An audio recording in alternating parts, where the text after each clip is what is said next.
Welcome to the Heal Your Hunger Show, where we get to the heart of why you overeat and how to stop. If you struggle with food and weight like I did, welcome home. Welcome, everybody. Thank you so much for joining me today. I'm really happy that you're here, and you're going to love my guest today. I have an amazing woman here who is full of wisdom and so much experience that I know you'll love to hear about. My guest is Sophie Chiche, and she's a French-American entrepreneur, optimist, and sweat activist. Sophie is the founder and CEO of Shape House, Los Angeles' premier urban sweat lodge, which has been featured on the Ellen DeGeneres Show, the Kardashians, Billboard and The Doctors, just to name a few. Sophie is fueled by the desire to share, stimulate, and inspire meaning. Her lifelong dedication to exploring the question of why has taken her all over the world, where she is connected with movers and shakers, from Ariana Huffington to Bishop Desmond Tutu.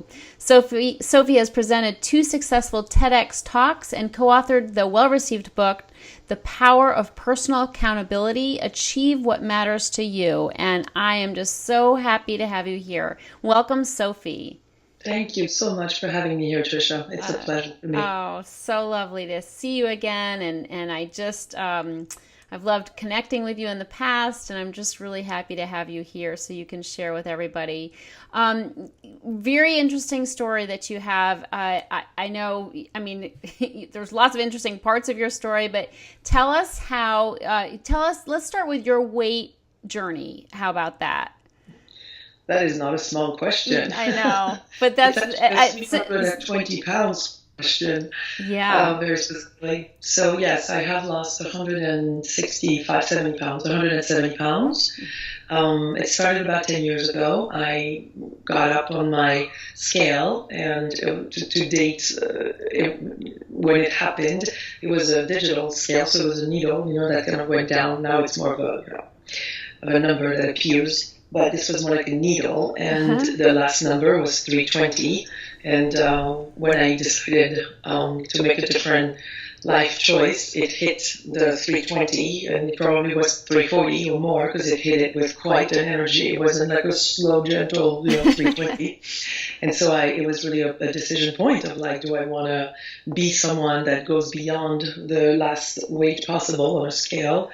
Because when you're at 320, there's nothing stopping you from becoming 4 or 5, or, it's all a little bit the same. There really is no boundary at that point. There wasn't for me.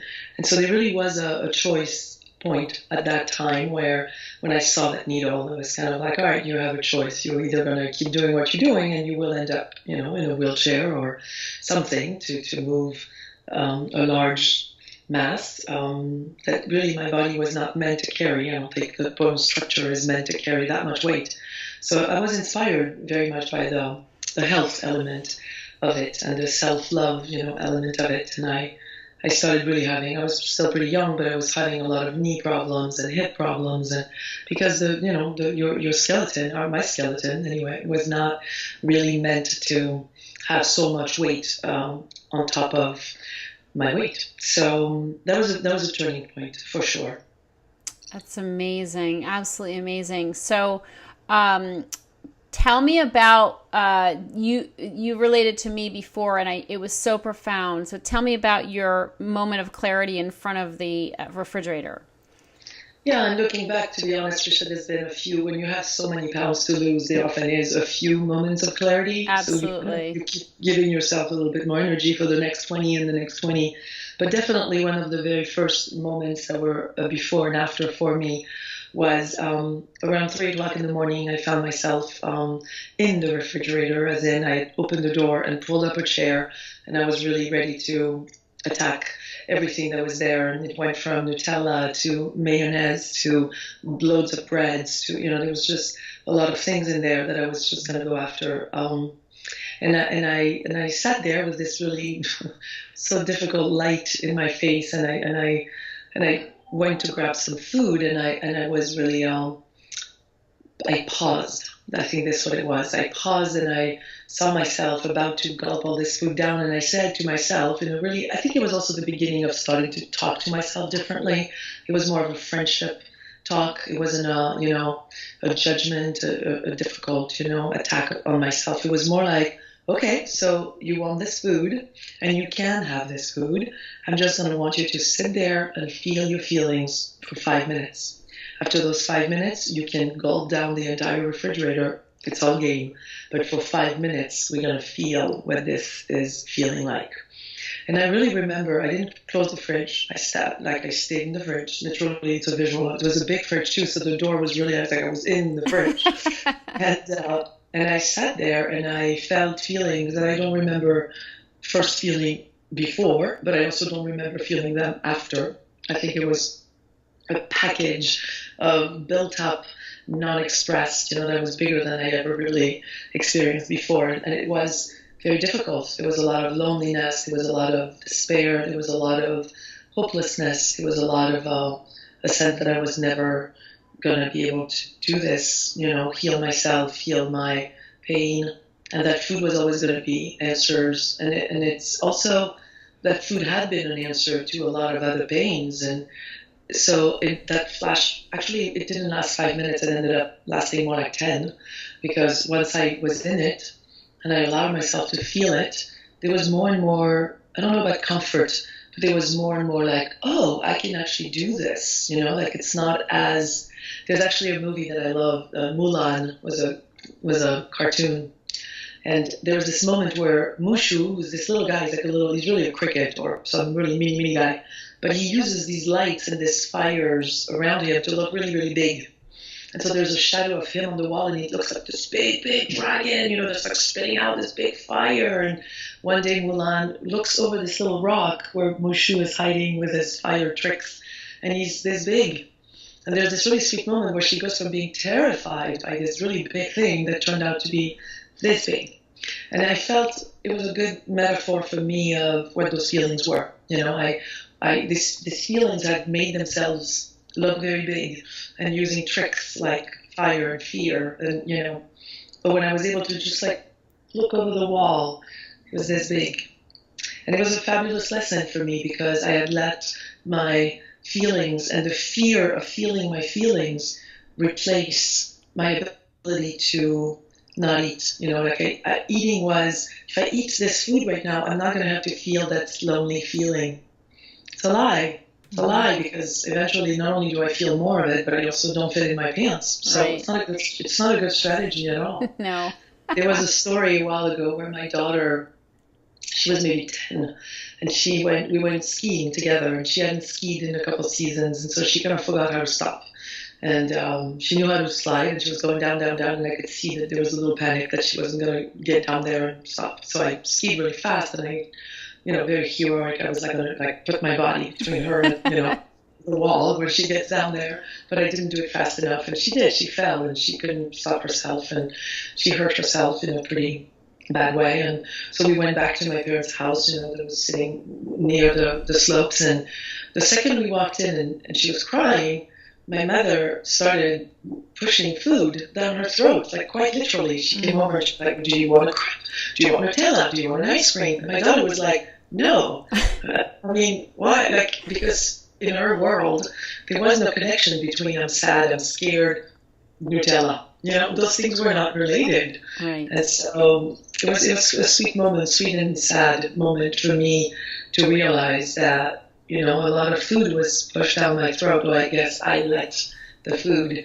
be pushed down my throat to be more responsible for it. But definitely there was a lot of, do not feel this feeling. Eat food instead. Yeah. Well, it's definitely, and I think that's the emotional eater's plight always. I know it was for me, the terror of my feelings is so much what drove, it's emotional eating, because we're eating over our emotions. Yes. And it's the crazy thing is, just like you talked about, with Mushu or whatever, and it reminds me also like the Wizard of Oz, the Oz behind the curtain. It's a boogeyman, and it's not that big. No, the fear of it is so much bigger than the thing itself, and it's if we will only take that pause, and I just love that story. If we only take that pause, we will come to reckon with the feeling and realize it will not kill us, and not only will it not kill us, two things. I think not feeling it could eventually kill us. Definitely. So it's almost the alternative is not that happy. Yeah. And also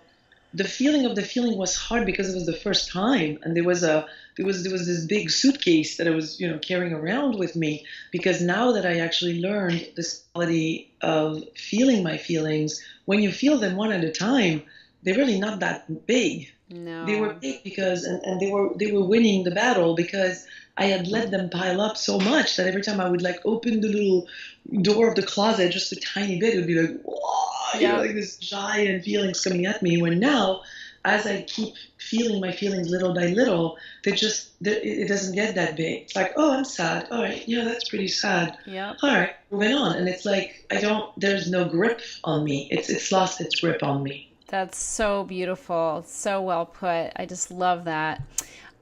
Tell me and everybody about Shape House and how that came to be. It's such a cool thing. I'm just going to say, I'm going to be, people can see if they want to go to the website and check out. I have a photo of me in my virgin journey to Shape House in my orange getup. So it's just such a beautiful, wonderful place. But tell me about how that came to be.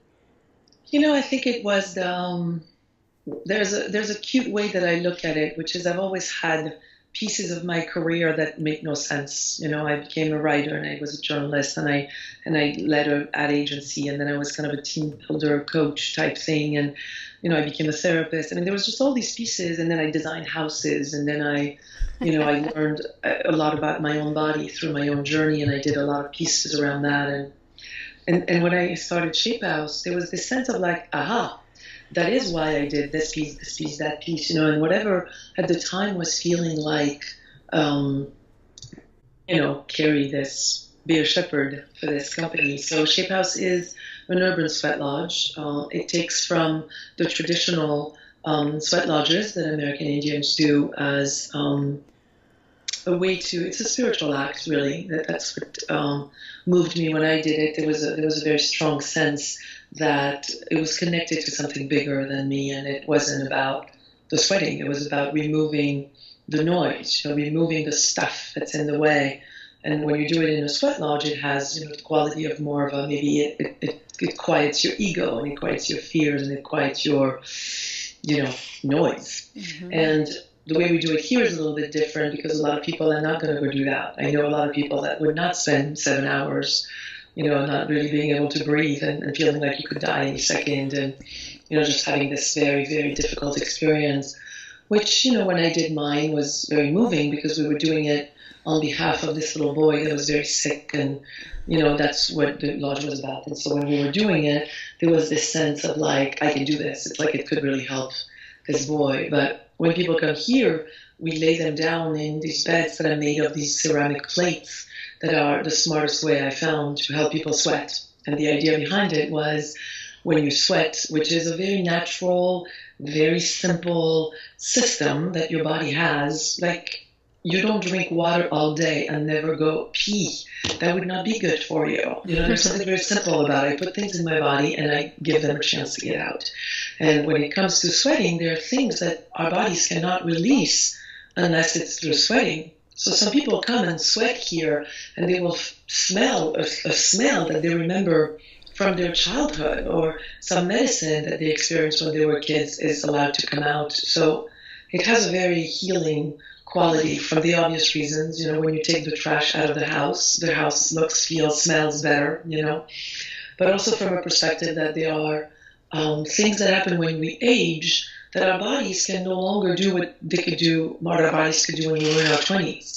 So a lot of people I meet in their 40s, 50s, they describe their lives as I used to be able to not sleep all night and I was gung-ho in the morning, and now all of a sudden, you don't sleep your 8 hours and you're a wreck the next day, And so I think people equate that to aging. I equate that to too much toxins, So eventually the body breaks down and says, okay, I'm done. I can't function with all this, toxin slash, poison slash trash, whatever you want to call it.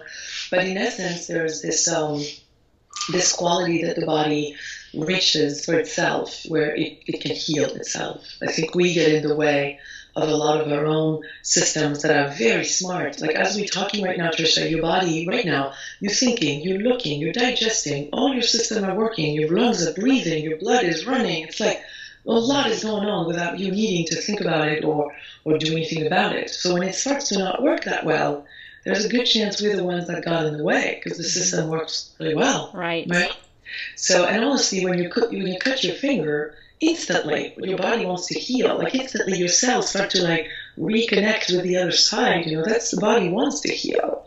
And so I think the journey of Shape House for me was finding an activity, an hour that you can spend with us where you repair. You repair a lot of what you may have done in the past, or what the environment might have done, or sometimes even as a child, what has been done to you and things that has been said to you.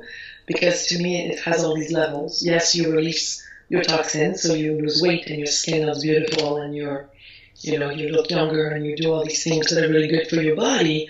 But for me, because I like depth and I like meaning and I have a certain demand on gravitas, from life, I find that it's that level that's most interesting. So people maybe come here and they are in the middle of a difficult situation, maybe in the middle of a divorce or, and it's like somehow it shifts their perspective, like it transforms them and it gives them as well for life situations more bounce, it kind of rebuilds your resilience for life a little bit and your morale is boosted because your endorphins get kicked, pretty strongly, the same way it would if you were working out actually. And so you get a high, so people walk out of there feeling just good, feeling better, Absolutely. So, I know I always have when I've gone. I've just loved it. I love the time out because it's, a time for me, 50 minutes of just being quiet. And of course you provide the TV so you can watch any possible thing you want and you can, or just listen to music. Huh? You cannot watch the news. You can watch everything. Yeah. Thing that can boil your blood, so we tend to do more shows and and the music, every sort of kind of music that you could choose. It's really just lovely. It's really a little oasis and a very quick getaway, and it does rearrange your brain, and as well as your body. So I've just loved it, and I've certainly felt so good when I got done with it. So it's just a beautiful thing. So and so many people have loved it. You've got what celebrities have bragged about it? I know you've got a lot. We have a lot, but Selena Gomez has been one of the ones that have really spoken very publicly about how it's helped. She has lupus as a condition. She doesn't hide it. And it has really helped her, and she sleeps really well, and she restores better, and her skin looks beautiful. She's a beautiful woman, of course, but so in the Kardashians were here, and LL Cool J, and a lot of people make it their routine. It's a good hour. It's a smart hour. Your skin looks good, you sleep better, you digest better, you interact with people and yourself better. It's a good use of an hour. Yep, clearing out the cobwebs. That's just so beautiful. And you're expanding. You've taken LA by storm. You started in Santa Monica, right? That was your first one? The first one in Larchmont? Okay, and then Santa Monica. Pasadena, and we opened a couple weeks ago. We opened Robertson. Congratulations. That's amazing. And for anybody who actually is curious about this, who lives in the LA area, we actually, Sophie has been so kind to offer you a free sweat. And so you just come to the website to this particular podcast, and there will be a link there that you can actually access a free sweat. And please take advantage of it. Just learn, see what it's about. Try it once. It may not be your bag, but chances are you're going to get hooked. Thank you. Please do take her up on that. We mean it. Do come try. It's difficult to explain what you're going to feel and what the experience is going to be. So it really is the easiest way for you to come experience it. Absolutely. And the whole house itself, you always have these beautiful spaces that are just sweet, and they're just a little oasis. They're in the middle of the hustle and bustle of the city, but they're a little, like you just said, an urban sweat lodge. It's just so sweet. Thank you for your kind words. Thank you. Absolutely wonderful. What are some things in your life right now that personal development wise, I love talking to you, and I love your perspective on life. So if I may ask, is there something personal development wise that you're kind of working on?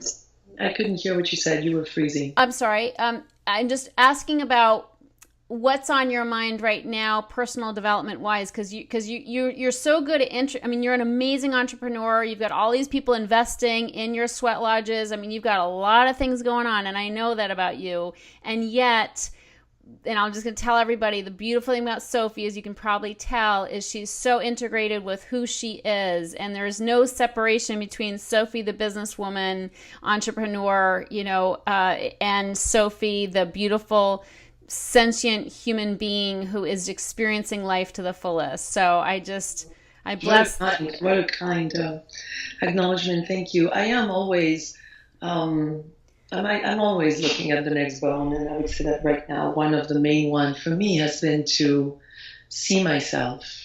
I've become, I think I grew up not seeing myself, and maybe the weight had a lot to do with that. Like being 320 pounds, maybe I was hoping with more volume I would see who I am, Mm-hmm. And I would say it's taken these years and this journey to really touch this piece that's very raw and that's very vulnerable, which is that I've never really felt seen, so I'm kind of going after that a little bit.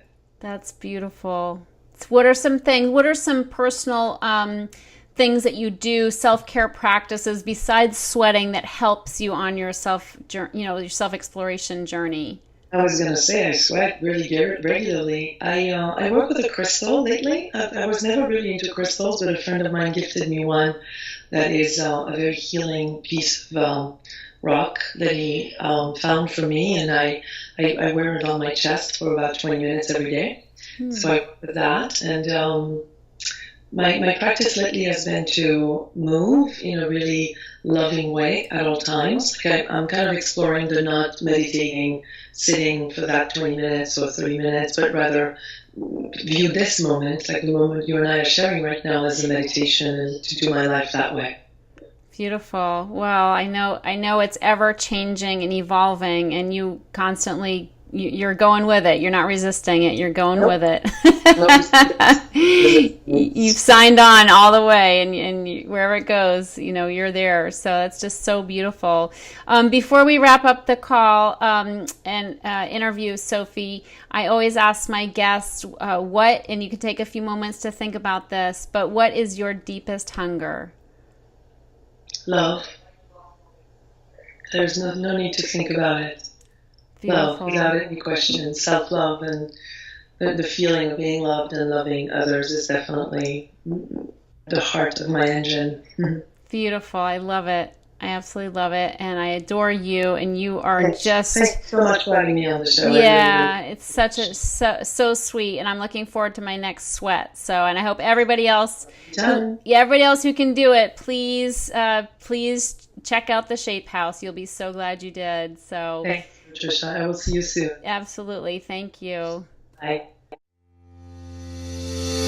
If you enjoyed this show and want to get free support, insider health info, exclusive invites to events, and more, visit healyourhunger.com.